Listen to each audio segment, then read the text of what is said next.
So how did somebody born in India, Right. who emigrated to the States, come to specialize in Tuscan Mediterranean style of architecture?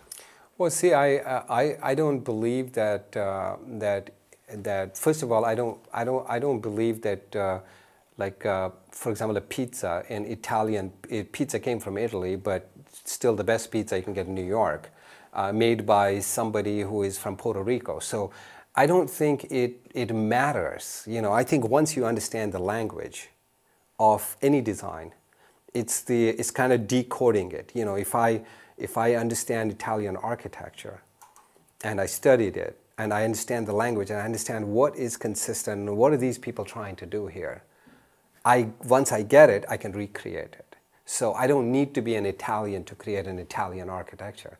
So yes, I was born in Kashmir and I studied in Chandigarh, which is in north of India. I studied architecture in architecture school that was by a French architect, Le Corbusier. He actually planned the entire city and designed the school and started the school over there. And so entire thing, all they taught us was concrete and modern architecture. So then, you know, I came over here to America. I studied urban design over here, and then I worked in interior design firm. So I did interior design of Chrysler Building. I redid Chrysler Building for Saatchi and Saatchi World Headquarters. So that was completely Art Deco. So I had to understand Art Deco language and everything else. But I was always fascinated by Italian architecture because Italian architecture is really the birthplace of modern architecture. They really were way ahead of anybody else. Well, people were still living in medieval towns and they were building these mud houses and brick houses that had absolutely no form to it, no shape to it. Italians were, they understood architecture and they created modern architecture is basically started from Italian architecture.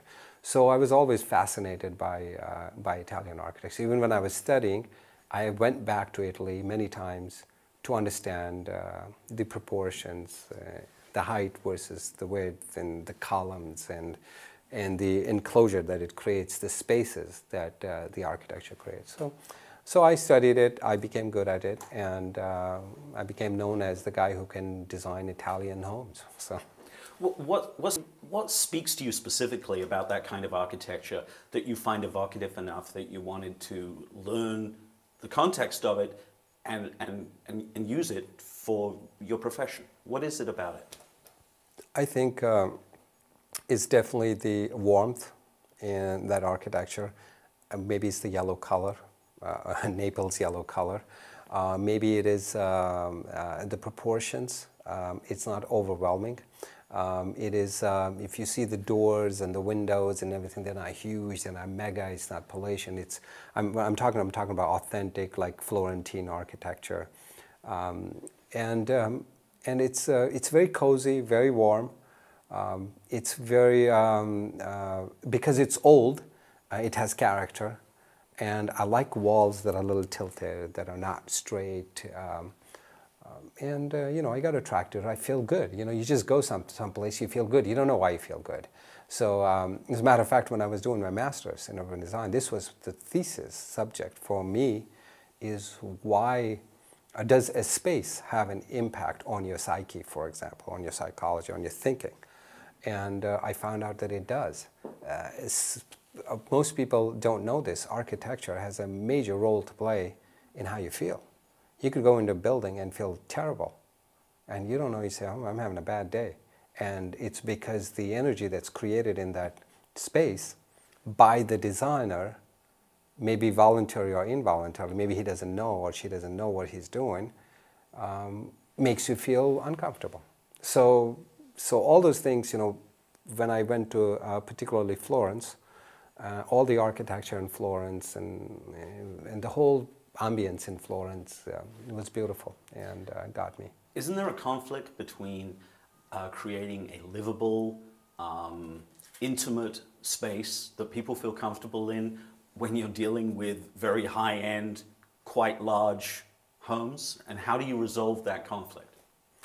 What I normally do is when I would do a home, some architects would go and ask their clients, give me a list of requirements, what do you want? I don't ask them list of requirements.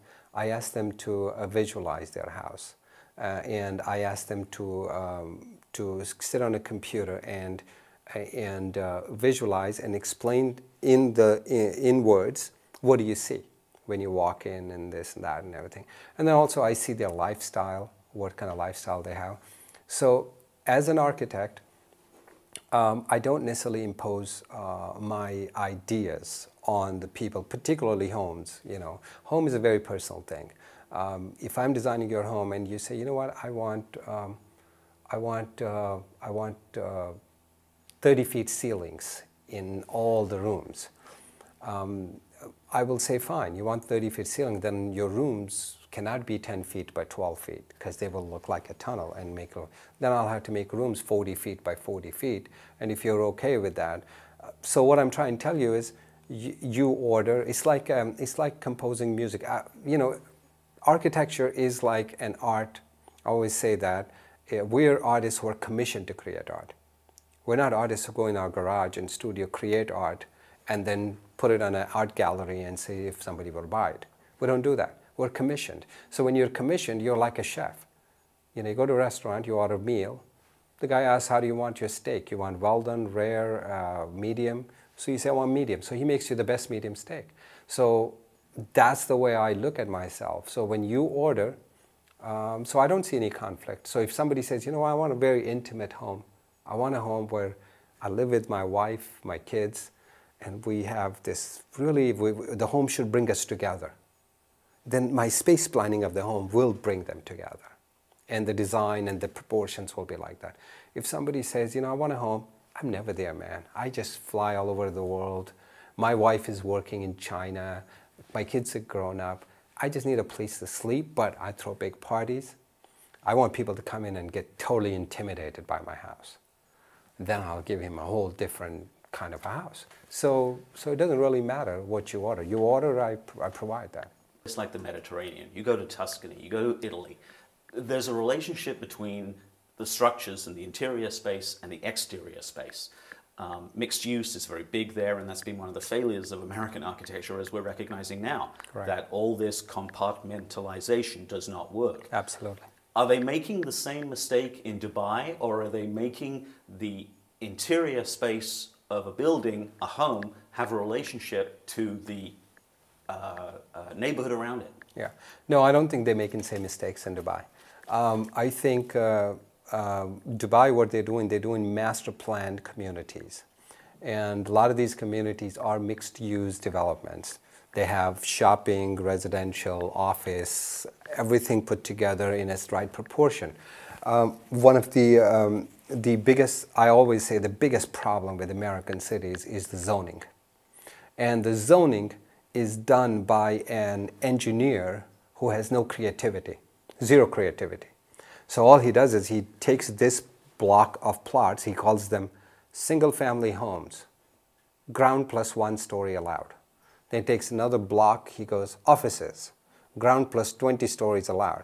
But there is no feeling into it. Nobody ever sat down and designed this whole thing and how am I going to feel?